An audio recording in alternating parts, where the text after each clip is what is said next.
Olá, bem-vindos. Estamos começando o Live News desta semana. Hoje o nosso assunto é segurança pública, redução nos índices de criminalidade. Bom dia, Luiz Augusto Lara. Olha, bom dia. Hoje com um convidado muito especial, o comandante-geral da Brigada Militar. Aliás, um novo comandante, né? Um homem já com uma, embora também novo de idade, mas com uma grande experiência, uma carreira. Comandante... Aliás, a Brigada Militar tem uma história lindíssima, bonita, e é um orgulho para os gaúchos. Ela representa hoje, ela é uma referência nacional e internacional, a nossa Brigada Militar. Eu só lamento que os governadores, do governo Brito para cá, tenham colocado descaso com a Brigada Militar. Quando eu cheguei aqui no Rio Grande do Sul, 1990, governo Colares tinha 33 mil homens na Brigada Militar. Aí o Brito resolveu botar os policiais por 6 meses dentro do sistema carcerário, entra governador, sai governador, entra governador e os policiais, a grande, já tiraram alguns, mas continuam dentro do sistema carcerário, o que é inconstitucional, porque o policial militar, pela Constituição, ele faz policiamento preventivo nas ruas. Ele não tem que estar dentro do sistema carcerário cuidando de preso.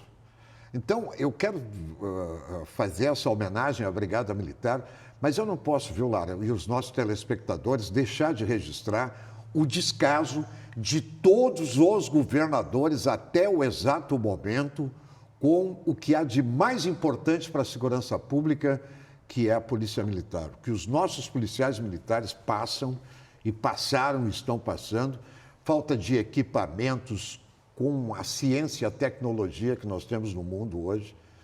Olha, o policial militar... Não é fácil. Outro detalhe, sabe, Lara? Antes de chamar o nosso convidado especial, comandante-geral da Brigada Militar, Coronel Santa Rosa, eu recebi no Repórter Bandeirantes a psiquiatra médica major Denise, há alguns anos atrás, há uns 2, 3 anos atrás, e fiquei estarrecido naquela época. Imagina agora com a pandemia, o número de suicídios dentro da Brigada Militar, depressão, neurose.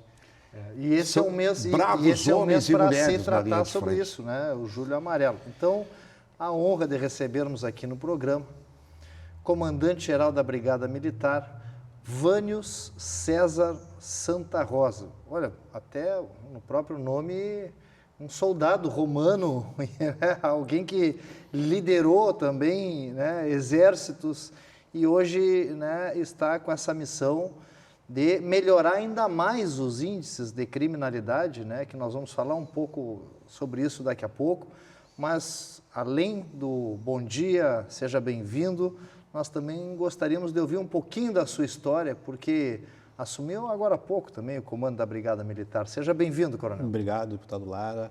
Tudo bem, Milton? Uma saudação aos que nos assistem nesse momento.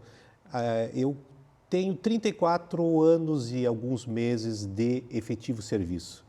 Então, eu deixei a agricultura no interior de Bento Gonçalves, lá nos idos dos anos de 1987, para integrar as fileiras da Brigada Militar. Filho de brigadiano? Sou filho de agricultores. Filho de agricultor. Ninguém na família. Meu pai me estimulou muito a ser militar, porque meu pai serviu o Exército na década de 60, e tem a Revolução de 64, que ele tinha muita vontade de enganjar no Exército, mas em função da condição de vida da época, ele também era filho de agricultores.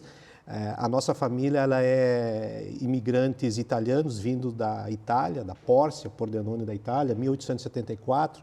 4 tataravós saíram de lá em função que a Itália na época era assolada pela cólera. Fugiram de lá, entraram clandestinamente no Brasil, pelo Rio de Janeiro. Um foi para a Argentina, um foi para a região de Bento Gonçalves, que é o ramo da minha família, um para o Rio de Janeiro, e o outro não se tem notícia. E essa vontade de ingressar nos quadros da Brigada Militar, ela se deu por estímulo do pai ou isso já vinha? Desde pequeno sempre porque até tinha... o nome, né? O nome é de soldado, né? É grego, de comandante, né? É grego. Desde pequeno há sempre a vontade de ingressar nessa área. Mas assim, para poder estudar na época, no interior de Bento Gonçalves, tinha que trabalhar o dia inteiro na colônia, na roça. determinado horário da tarde, tipo 5 horas da tarde, tomar banho, pegar uma bicicleta, fazer uns 4, 5 quilômetros de bicicleta de estrada de chão até chegar num ponto de ônibus para pegar o ônibus para poder ir até a cidade e fazer os estudos. E, enfim, ingressamos na Brigada Militar, realizamos um sonho e ao longo desses 34 anos eu andei por várias unidades, entre elas 8 anos no 1º Batalhão da Brigada Militar, o batalhão mais antigo da Brigada, responsável pela Zona Sul. Sou o único piloto com especialização de piloto de linha aérea, seria a maior das especializações. E aí, em determinado momento na minha carreira, surgiu a oportunidade de fazer a especialização em aviação, lá nos anos 90. Ingressei na aviação em 97 e ali a gente tem todo um preparo dentro da Brigada Militar que treina seus próprios pilotos. A Brigada hoje ela tem uma frota de 6 helicópteros, um avião de asa fixa, onde eles são utilizados como vetor de diminuição de tempo-resposta da ação da Brigada Militar nas ocorrências. Já que o senhor está falando, desculpa, só eu quero continuar, a gente quer continuar que o senhor conte a sua história, né, que é muito bonita, mas já que nós estamos falando de aviação, para quem não sabe aí, a Brigada Militar está tendo a primeira mulher piloto, que é a capitã... Né? Mariana. Ontem eu estive na formatura dela. Em 1915, quando o Borges de Medeiros era governador, e o coronel Emílio Massou, que ele seria o primeiro comandante-geral da Brigada, oriundo das fileiras da Brigada Militar. Certo. Os comandantes anteriores eram oficiais do Exército que comandavam a Brigada Militar. Como é que o cara, agora falando nisso, como é que o cara chega então a comandante-geral? Qual é o caminho que ele tem que fazer para chegar nesse posto? É só concluir a aviação. Aí, em 1915, o coronel Massou idealizou a compra de 2 aviões que foram utilizados na Primeira Guerra Mundial para fazer... Lá no Borges. Lá para acompanhar aqueles grupos de rebeldes que andavam pelo Estado. Eles foram adquiridos em 1915 e eles foram entregues em 1923. A região do aeroporto é um grande banhado, e banhado é um potreiro, onde tinham muitos cavalos e ovelhas que comiam a grama ali. E pelo fato de a ovelha e o cavalo comer a grama, ficava um tapete vermelho, baixinho. um tapete liso. E aí começou-se a operar ali.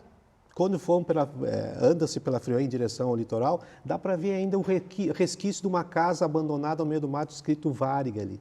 Porque o serviço aéreo da Brigada começou em maio de 23 ali, e o objetivo era fazer a inquietação desses grupos rebeldes. O serviço durou pouco tempo, porque dificuldade de peças, manutenção. A Varig, como operava na água, em 30 e poucos, pediu permissão para sair da água e operar do aeroporto da Brigada Militar. E a partir dali se transformou em aeroporto São João e hoje é aeroporto Salgado Filho, que é o embrião, é a aviação da Brigada Militar. Um comandante de terra e de ar também, né? Sim. Porque já tem essa... Isso. Bom, e como é que chega comandante, então, da Brigada aí? Bom, comandante da Brigada, como chega comandante da Brigada? Eu cheguei ao comando da Brigada vamos dizer assim, pelo lado técnico-operacional. Eu servi no 1º Batalhão, metade da minha carreira na aviação. A aviação não é uma arma que existe dentro da Brigada como se fosse o Exército, tem a arma da cavalaria, infantaria. Sim. A Brigada são oficiais de polícia, ponto. Chega determinado momento que a pessoa é promovida nos postos e não tem mais postos, não tem mais opções de ficar dentro da aviação. Então, eu fui promovido a tenente-coronel e então eu fui destacado para trabalhar na região do Vale dos Sinos. Ali no Vale dos Sinos a gente fez um trabalho muito forte na redução dos indicadores criminais. Isso fez com que o coronel Ikeda me convidasse a ser o chefe de operações da Brigada Militar em 2019. E em 2019 eu fui um dos responsáveis pelo planejamento da Copa América, que aconteceu aqui, dos 5 estados sedes. Aqui foi um dos melhores, o que melhor se saiu, menos ocorrências aconteceram. E isso me reportou para receber um convite a ser subcomandante-geral no então comando do Coronel Mor, que é meu colega de turma, e com a saída do Coronel Mor para o Tribunal Militar, eu fui convidado pelo degrau a degrau. Degrau a degrau. E a missão agora de melhorar os índices de criminalidade. Ontem o governo lançou, Milton, né, recordes de redução, enfim, em torno de 20%, a maioria das reduções, a não ser as de feminicídio, que ficou em torno de 6%. E a sua missão é diminuir. Mas eu quero lhe fazer uma pergunta antes.